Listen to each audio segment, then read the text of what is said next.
Baik, assalamualaikum warahmatullahi wabarakatuh. Kenalkan, nama saya Fitri Mutia Faiza dengan NIM 2103012140138.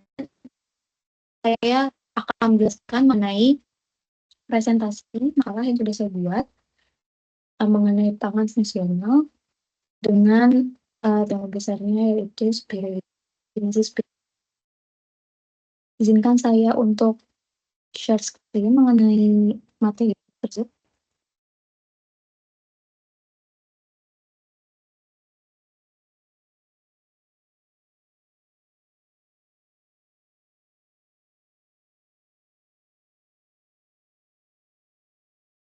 Baik.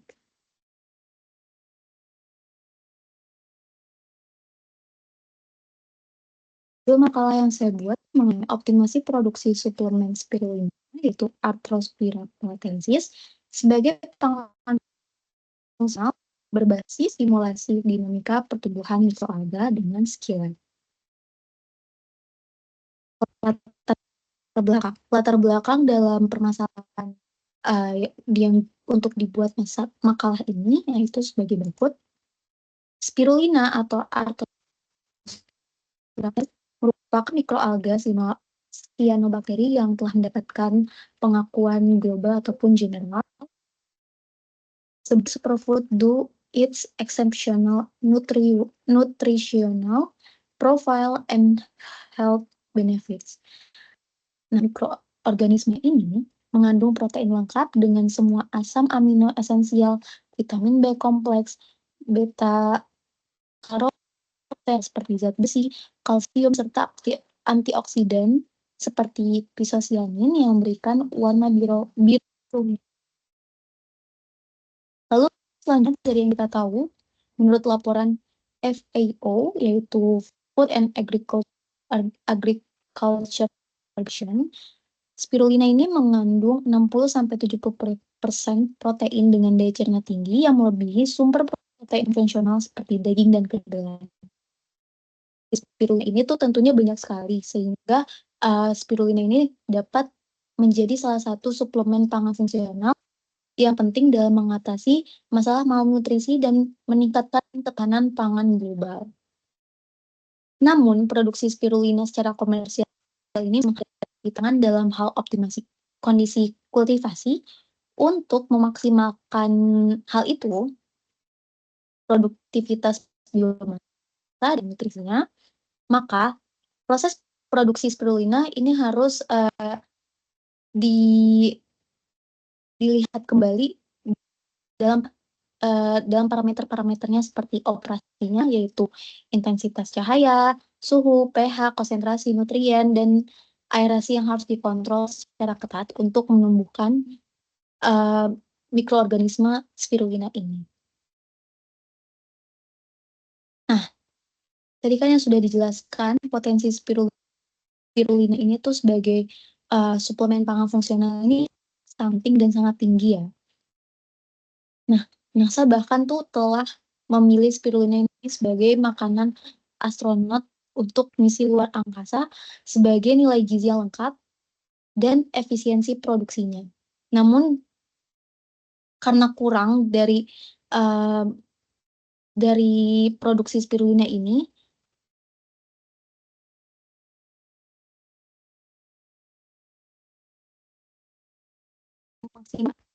fotobioreaktor yang memungkinkan kultivasi spirulina dengan proses trial and error konvensional ini membutuhkan waktu lama dan biaya mahal, yang dimana disinilah pemodelan perangkat Tunak open source menyediakan platform komputasi yang powerful untuk memodelkan dinamika pertumbuhan spirulina menggunakan samaan diferensial dan mengoptimasi parameter fermentasi. Nah, pendekatan ini tuh bukan hanya meningkatkan efisiensi produksi dan kualitas produk akhir, tapi juga kita tuh jadi mengetahui mengenai biaya akhir dan juga biaya awal yang akan kita buat atau kita keluarkan seperti itu. Teknologi fermentasi modern ini memungkinkan kultivasi spirulina dalam fotobioreaktor ini tuh terkontrol. Namun diperlukan pendekatan pemodelan matematika untuk mengoptimasi proses produksi secara efisien. Nah, dikarenakan itu kita membutuhkan software seperti Skillab 2025.1 and .0 sebagai perangkat lunak open source yang menyediakan platform komputasi yang powerful untuk memodelkan dinamika pertumbuhan spirulina ini. Lalu selanjutnya mengenai tujuan dari pembuatan makalah ini, yaitu agar kita dapat memodelkan kinetika pertumbuhan spirulina menggunakan persamaan logistik dengan mempertimbangkan faktor pembatas nutrien dan cahaya, lalu ada mengoptimasi parameter proses fermentasi, suhu, intensitas cahaya, dan waktu kultivasi untuk menekan produktivitas, lalu ada menganalisis pengaruh variasi kondisi operasi terhadap kandungan nutrisi spirulina sebagai suplemen pangan fungsional, dan juga simulasi komputasi lab 2025.1 and .0 untuk memprediksi kinerja proses produksi skala industri. Lalu selanjutnya metode yang digunakan dalam menunjukkan persamaan diferensial ini, yang pertama kita menggunakan model pertumbuhan logistik yang dimodifikasi untuk mempresentasikan kinetika pertumbuhan spirulina dalam fermentasi. Nah, ini tuh ada persamaan dasar yang menggunakan model Monod yang memperhitungkan faktor pembatas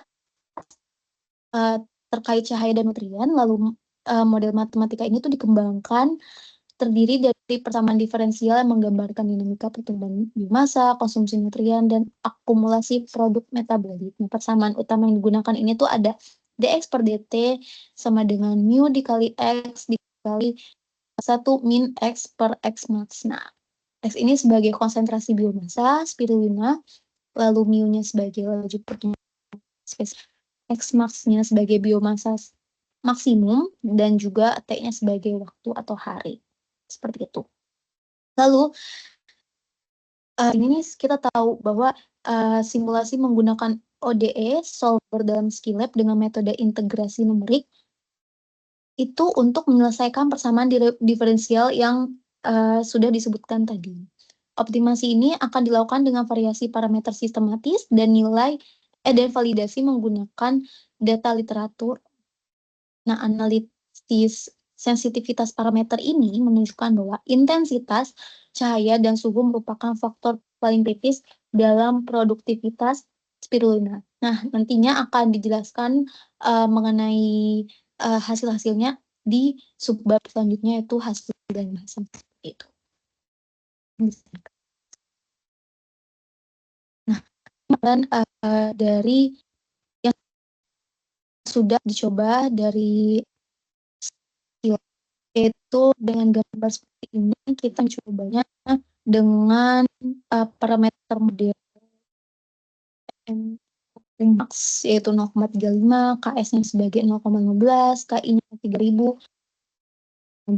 Nah, ini bisa dilihat kalau misalnya MU max-nya itu sebagai apa? Sebagai laju pertumbuhan.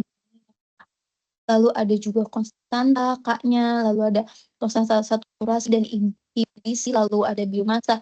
Ini sudah dijelaskan sekali dalam Skillab yang sudah dibuat. Lalu kita masukkan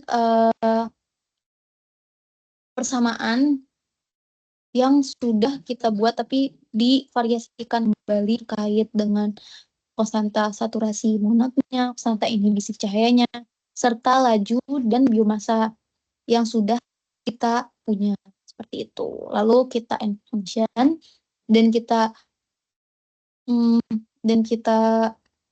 lengkapi kembali dengan kondisi operasi optimalnya, yaitu seperti I optimalnya sebesar 2500, S0-nya sebagai 2,5, dan juga X0-nya 0,1 sebagai biomasa awalnya.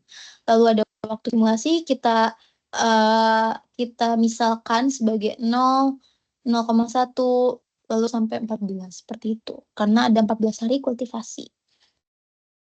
Lalu selanjutnya kita bisa dilihat dari sini, kita akan menghitungnya kembali dengan menggunakan integrasi Euler bisa dilihat dari sini dt sama dengan TI dikurang TI dikurang 1.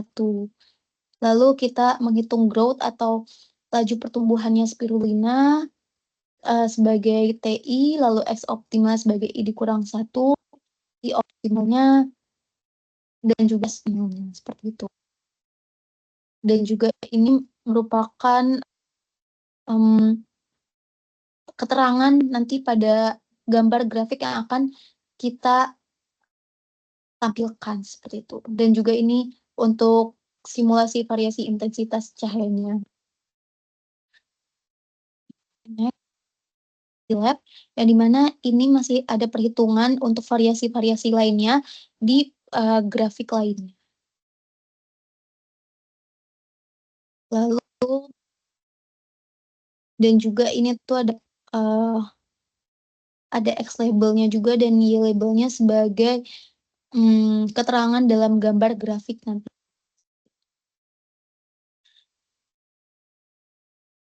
Oke, bisa di next. Nah, ini merupakan hasil dari perhitungan dari Skillab atau model matematika yang sudah kita buat tapi dihitung oleh Skillab.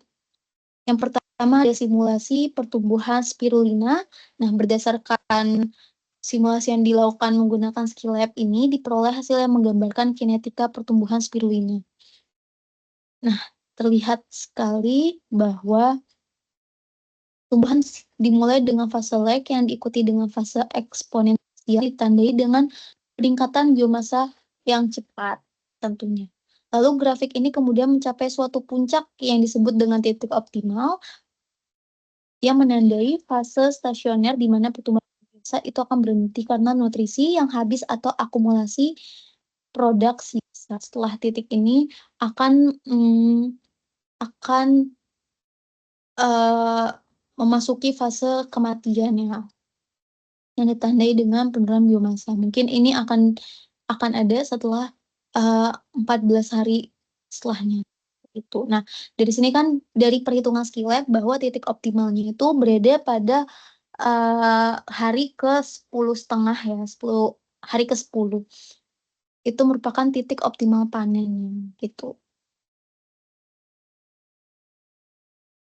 Baik.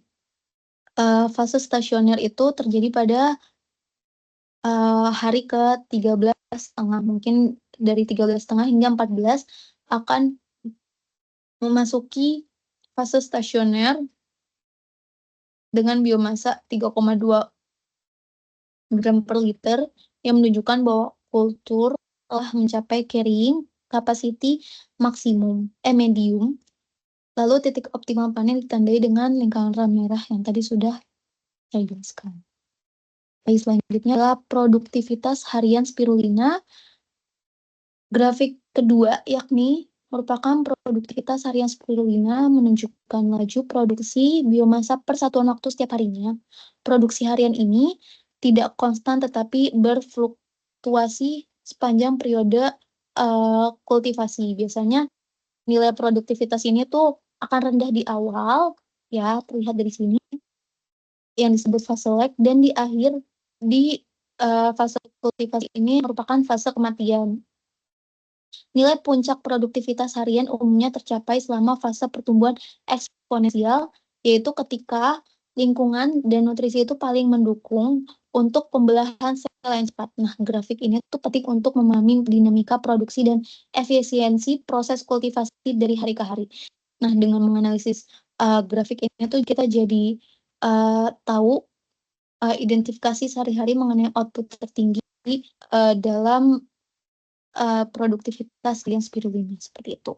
Nah, grafik ini tuh mempunyai puncak produktivitas pada hari ke-10,5 mencapai 370 mg per liter per hari untuk produktivitas hariannya. Tuh. Oke, nah setelah titik ini produktivitas akan mengalami penurunan akibat limiting factor seperti penipisan nutrien dan akumulasi produk metabolit. Nah, pola ini tuh konsisten dengan teori kinetika mikrobial, di mana laju pertumbuhan spesifik mencapai maksimum sebelum kultur memasuki fase stasioner. Nah, hasil ini mengindikasikan bahwa untuk operasi kontinu, panen parsial dapat dilakukan mulai hari ke-10 untuk mempertahankan produktivitas tinggi. Oke, next. Lalu yang kedua ada pengaruh suhu terhadap pertumbuhan spirulina. Suhu yang dipakai atau diuji merupakan suhu 25 derajat, 30 derajat, 35 derajat, dan juga 40 derajat. Nah, dalam garis-garis ini menunjukkan bahwa suhu 25 dan juga 30 ya, itu merupakan kurva pertumbuhan yang paling curam ya, yang paling curam dan biomasa akhir tuh tertinggi yang mengindikasikan bahwa ini adalah kisaran suhu optimal untuk spirulina. Nah, suhu pada 35 derajat mungkin lebih lambat daripada suhu yang di atasnya yaitu 25 dan 30, begitupun juga pada suhu 40 derajat Celcius, seperti itu. Nah, simulasi ini tuh menunjukkan bahwa, variasi suhu pada suhu variasi pertumbuhan spirulina pada suhu derajat itu mempunyai biomasa spirulina tertinggi ya, yang di mana itu merupakan, suhu paling optimalnya spirulina, berarti kita dapat simpulkannya. Hal ini sesuai dengan penelitian von Schack yang melaporkan tentang suhu optimalnya itu sekitar 25 hingga 35 derajat Celcius untuk pertumbuhan spirulina. Next merupakan analisis ekonomis produksi spirulina, yaitu bisa dilihat bahwa grafik keempat ini merupakan analisis ekonomis produksi spirulina yang menggambarkan tentang kelayakan finansial dari usaha budidaya spirulina yang dapat membandingkan besaran biaya produksi dengan keuntungan yang dihasilkan. Nah, grafik ini menyoroti pentingnya efisiensi operasional dan optimasi proses untuk meminimalkan biaya yang dikeluarkan dengan memaksimalkan keuntungan ataupun uang yang akan didapatkan. Nah, kita bisa lihat bahwa biaya produksi sebesar 40% dan 60% merupakan keuntungannya. Jadi bisa diasumsikan bahwa ekonomi didasarkan pada harga jual spirulina itu sekitar 150.000 per kilogram dan biaya produksinya itu akan 50.000 per kilogram. Maka hasilnya mengindikasikan kelayakan ekonomi yang baik untuk produksi komersial dengan break even point yang dapat dicapai dalam waktu singkat. Lalu yang selanjutnya adalah kesimpulan. Nah, berdasarkan hasil simulasi dan analisis yang dilakukan dapat disimpulkan bahwa pemodelan pertumbuhan spirulina menggunakan persamaan dalam Skilab ini berhasil menggambarkan kinetika pertumbuhan dengan akurasi yang tinggi yang ditunjukkan dengan koefisien determinasi R kuadratnya itu sebesar 0,98. Lalu kondisi operasi optimalnya diperoleh pada suhu 35 derajat ya, 30 hingga 35 derajat dengan intensitas cahayanya itu sekitar 2.500 lux, waktunya 14 hari dengan biomasa maksimumnya 3,2 gram per liter, titik panen optimalnya berada pada hari ke-8,5 dan lainnya. Dan analisis ekonomi menunjukkan kelayakan produksi spirulina ini dalam skala yang sangat menjanjikan, yaitu mencapai 60% yang mengindikasikan prospek ekonomi yang sangat menjanjikan. Simulasi ini tidak hanya berhasil dalam mengoptimasi parameter proses, tetapi juga membuktikan bahwa pendekatan komputasi dapat menjadi alat yang efektif dan efisien dalam mendukung pengembangan produksi pangan berkelanjutan. Mungkin dicukupkan dan cukup saja presentasi mengenai makalah yang saya buat pada hari ini. Terima kasih yang sudah mendengarkan. Wassalamualaikum warahmatullahi wabarakatuh.